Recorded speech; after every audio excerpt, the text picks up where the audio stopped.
welcome my viewers once again. This day we are studying a psychological lesson which is about temperament personality.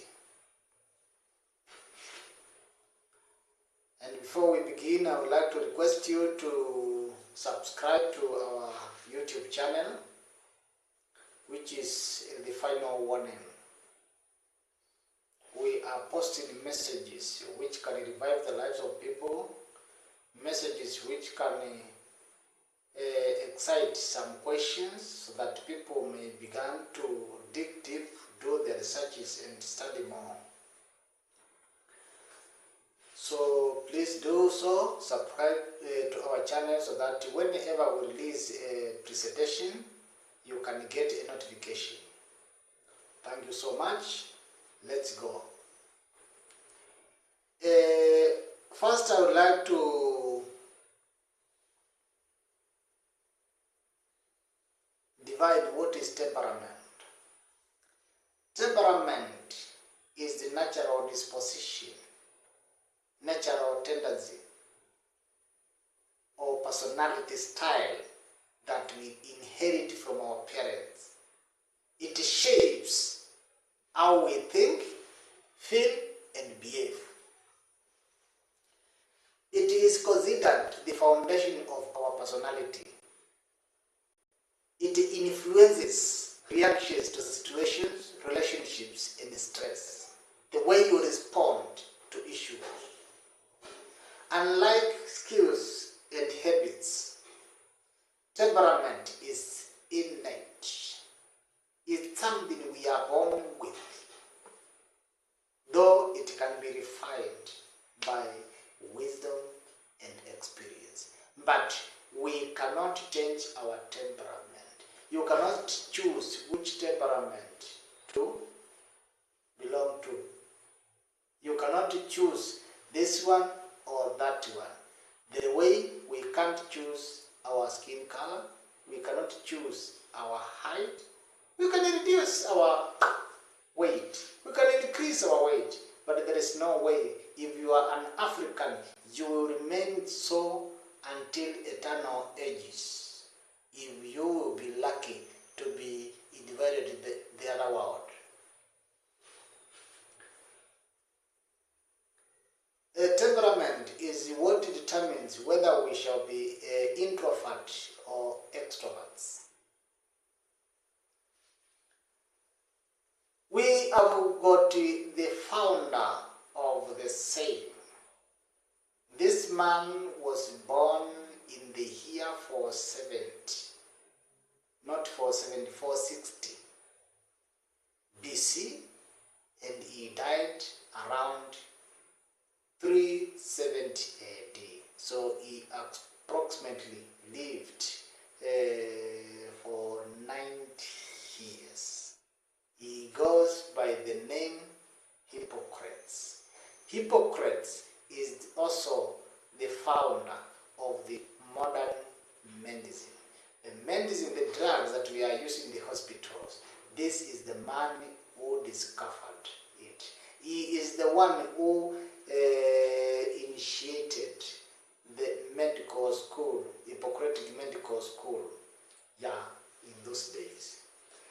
He proposed that human behavior is influenced by 4 bodily humors. That is yellow bile, black bile, blood, and phlegm. These are what influences our behavior, according to him.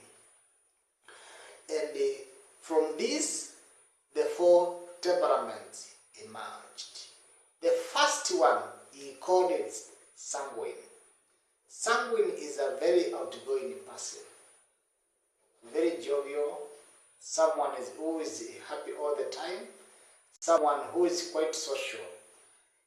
If it happens that a sanguine person visits your place, you might wonder, someone who came just to your place yesterday, introducing yourself to some neighbors just next there, or around there whom you have never seen, though you have been there for over 10 years. But He has met them recently, and they are blended to an extent that they appear to have been together for over years, but they just met yesterday. That is a sanguine person, someone who is quite social. Can meet someone now and they become friends and begin to talk as if they were together for some years. Sanguine is someone who is always for attention, whether he buys clothes, shoes, or phone, or whatever things that belongs to him. He secures them for attention from the people, to impress other people. So the moment you meet with a sanguine and you don't comment about his madness, they are not happy. They want to be praised all the time. They are there for attention. Sanguine is someone who is quick to anger, but also quick to forgive. They don't keep grudges. Cannot keep a grudge even for 5 minutes. After a very short time, he might have not even wiped away the tears after you offended him. He comes once again to you, trying to initiate a reconciliation, trying to cite or to mention many other things that you have ever done to him, instead of measuring what is the issue now, because they don't like to dwell on negative things, to dwell on an unpleasant situation. They like happiness. They are happy all the time. A sanguine is someone who is indisciplined. Sanguine is someone who can do things anyhow at whatever time. He can come out with the money, and then he's going to the shop to get some stuff, some food stuff. But when he meets another thing on the way, maybe he meets a hawker, he can hope to buy the things that he had not planned about.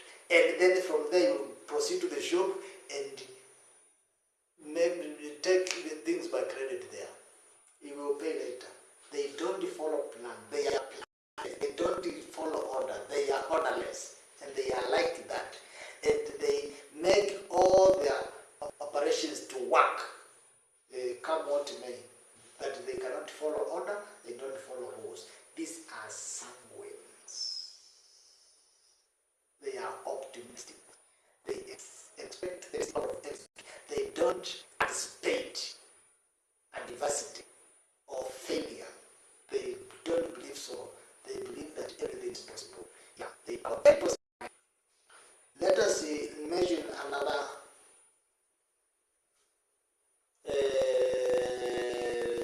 temperament, and that is choleric. Choleric is a person who is quite aggressive, someone who is ambitious. Choleric is a person who is quite aggressive, someone who is ambitious, is a natural leader, he is strong-willed and self-sufficient. The choleric person, you cannot block him on the way. He will just pass. You cannot discourage him not to do something. If he has decided he is self-willed and aggressive, he will make sure, and very ambitious, make sure that he has to do it. The moment you try to discourage a choleric person, he will try to prove to you that you are not able. He will try to prove to you that it will work. A choleric person is a natural leader. Whether you accept him as your leader or not, he will lead you. Whether you agree or disagree, he will tell you. If you don't like, practical will teach you. At the end of the day, some other time, you will come and remember that this is what he said. When the reality reveals itself. He tries to direct the way, but you disagree, yet you follow your own way. Later there, you will go and meet practical, revealing the reality of his words that he taught some other day, because he is a natural leader, and that we cannot gainsay, we cannot object. It is a reality. That is how a choleric person is. A choleric person is self-sufficient. He does not believe in connectivity. He doesn't believe assisted by any other person. He believes that by himself he can make it. This is a kind of person who can die of anger, who can suffer anger in this room when you are swimming in a vast sea of abundance in the next room. You have got everything.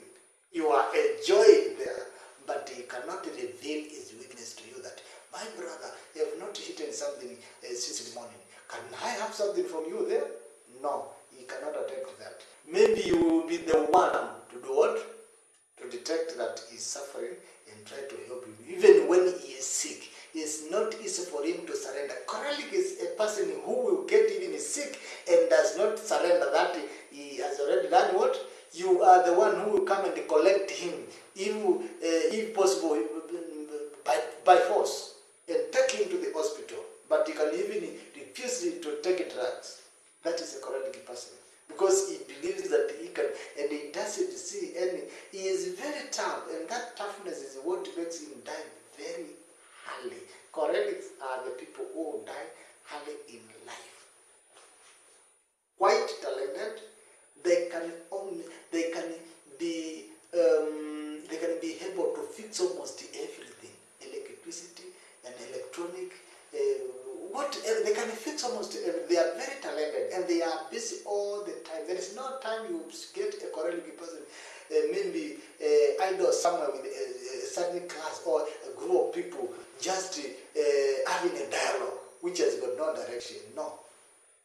He talks by choleric is someone who shares a great mind. That is sharing ideas only. They don't like to use simple mind. Choleric is a person who is ambitious. Yeah, all the time. Yes, is a desire for distinction. They don't want to remain in an ordinary level. They want that distinction between them and the others. They want to be ahead of others, in advance of others. When it comes to development, when it comes to success, when it comes to whatever. So choleric is a person who, when he has set a goal, he has to achieve it, come what may. Yeah. Choleric. What else can I say about choleric? Is a person who is very tough. This is a kind of a person, maybe, for example, you are doing your own thing somewhere, and when you just take your face up and see him, you feel like you panic. And you don't know why. That is a choleric person. Choleric person is very fiery and is very dreadful. Is a person who is quite transparent and is not interested in changes. Very orderly, and is a person who goes by plans. You cannot take him just by surprise. You have to follow a plan, a certain laid down plan. Choleric has got no good language. The language of the choleric is as tough as himself. Another temperament measured by the father of this theory, temperament theory, is melancholy. Melancholy means sad. Yeah. Melancholy means sad. Someone who's quite gloomy. You might find someone you know around your village whom you have never seen him laugh, or even if it happens but once for some years. This is a melancholic person. He's very thoughtful, analytical, and is also a perfectionist. So melancholy is marked by the perfectionist. Is someone who is interested in humanitarian service. He is very quick and very apt in serving the society. Whenever you live with a melancholic person in your house,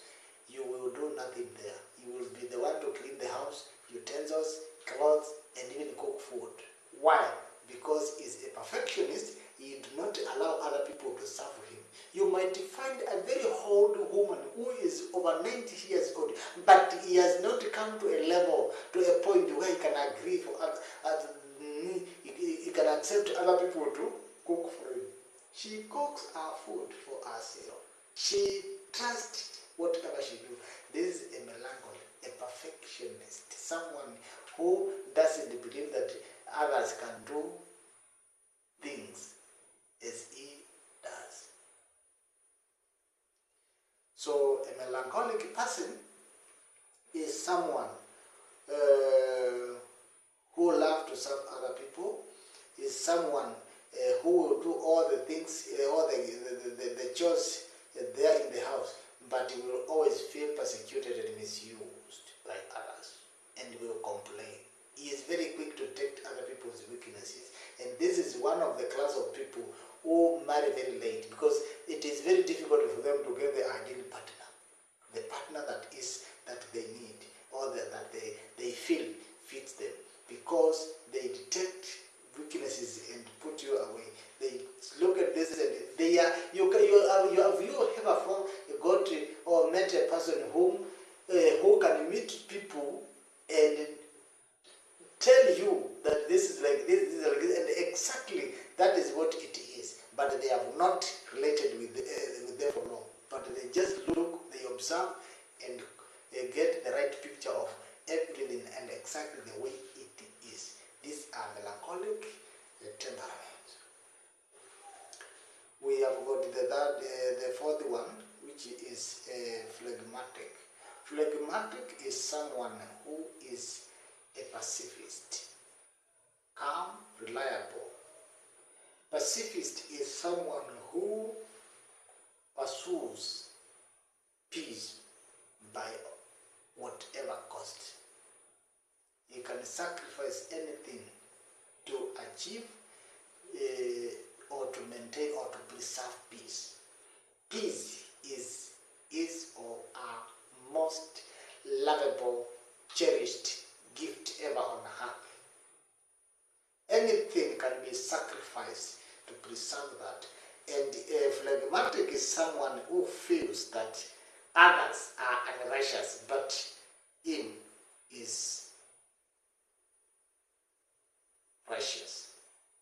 So they cherish self-justifying spirit, which is not good. They think others are not good as themselves. These are phlegmatic people. They can do whatever can be done to preserve peace, to protect their peace. It is important for all of us to have the knowledge of these temperaments. Parents, leaders, neighbors, everyone. We should know the temperaments of our children, of our neighbors, of our social class, people whom we relate every day. We need to understand their temperaments. We need to understand our own temperaments, so that we may know what we want in life, so that we may know what also others want from us. We may be able to treat them well. We may be also able to conduct ourselves in the right manner.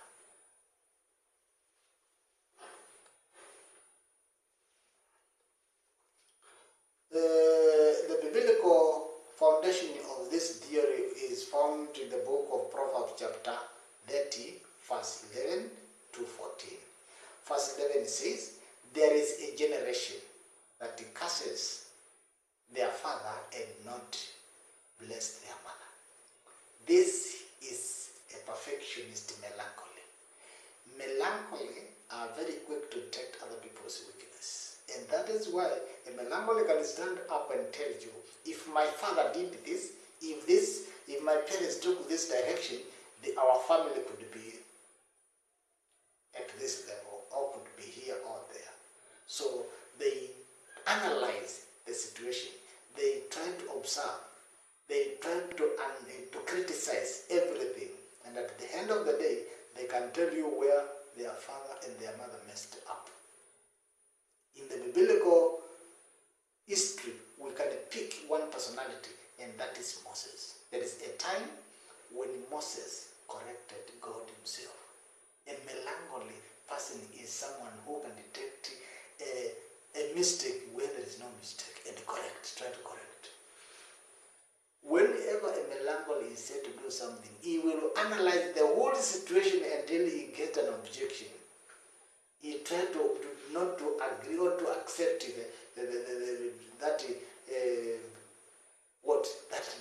that obligation. But when he volunteers himself, he can do anything. So now, melancholy can correct even God. Moses did it. When God told him, just get away and let me alone, that I may destroy these people. When they ate, the children of Israel, after Moses went to the Mount Sinai to meet God and lasted there for 40 days and 40 nights, the children of Israel decided to make a golden calf and worship it. So Moses was told by God to get out of the way and let him completely destroy them, and he will make Moses himself a big nation. But Moses refused and told God, what kind of a God is that? Why should the nations speak and say that you were not able to fulfill the promises that you gave to the children of Israel? You took them to Egypt, but you were not able to take them to the promised land. You make promises that you cannot fulfill. Why should the people speak and say so? He told him, if you want to destroy them, begin with me. A melancholic personality. That is Moses. Verse 12, there is a generation that are pure in their own eyes and yet is not washed from their filthiness. This is a distorted, passivist, phlegmatic. We have said phlegmatic is the people who feel to be more secure, feel to be more righteous, self-justifying than other people. They think others are violent, others are what, but with themselves they are pure, they are calm, and they are quite peaceful. This phlegmatic is someone who can sacrifice anything to peace. Is a pacifist. You cannot provoke a phlegmatic to a level of confrontation, to a level of that he or she becomes. You might see a big person being attacked by a small one, and they do nothing. That is to say, these are phlegmatics. In the biblical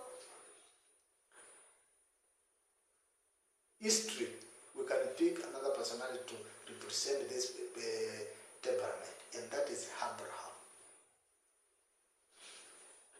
They appear to be outwardly calm and pure, but inwardly they avoid dealing with the real issues. They are fearful, they are cowards. Abraham, when he approached Egypt, he formulated a lie.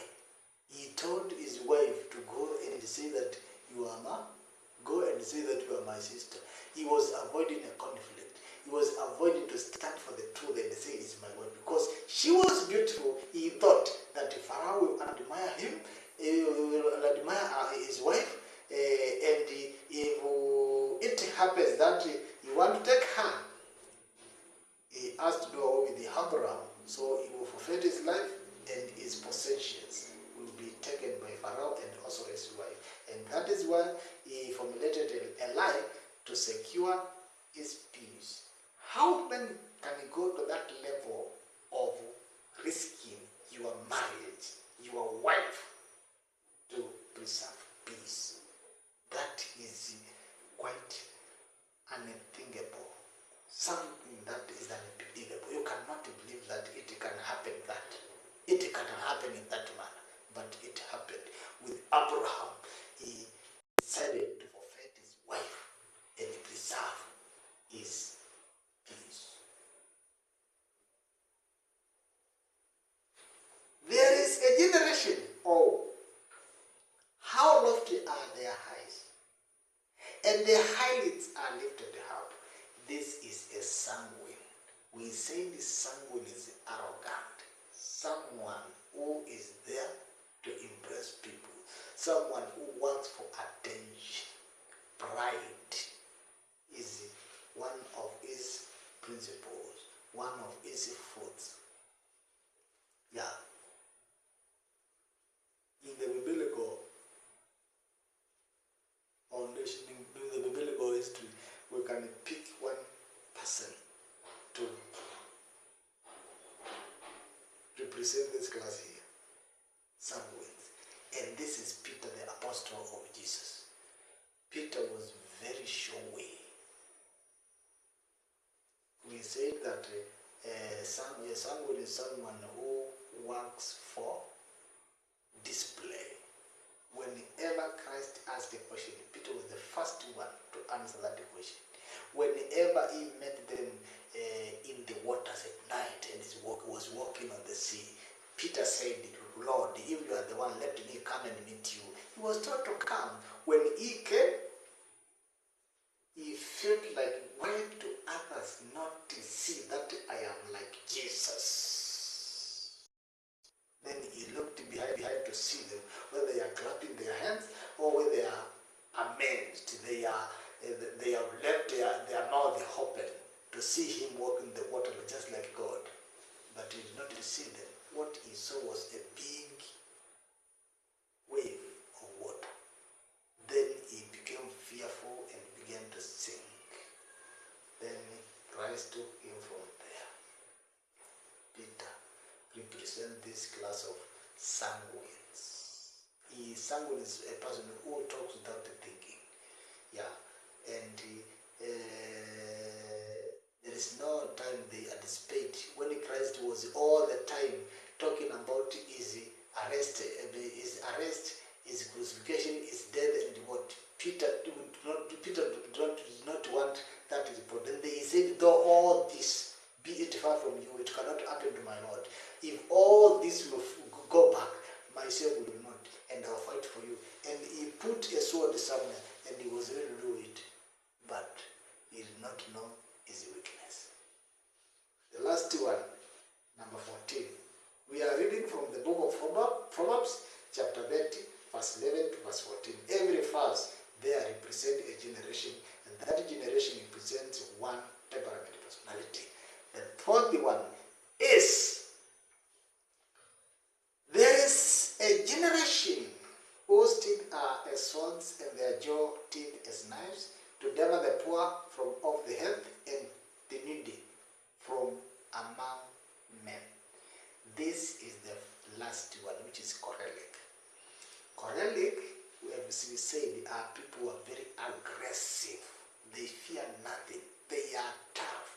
Their language is quite rough and tough as their temperament. From the book of Galatians, you can get Paul speaking, that is Galatians chapter 3, speaking to the Christians, to the church at Galatians, and is addressing them as foolish. You foolish Galatians, who bewitched you? Yeah, that language is not a good language in the church, but Paul used it. Paul is a figure that we pick from the biblical history to represent this generation, this temperament personality here. Paul was a Korelic, someone who is self-sufficient. He is the one who wrote one of the verses in the book of 2 Thessalonians chapter 3 verse 10. He says that if someone will not work, he cannot be given food. This is a Korelic principle. This is Paul who came up with this principle. He is self-sufficient. Paul refused to be paid. He was working during the daytime as a missionary and during nighttime as a self-reliant businessman.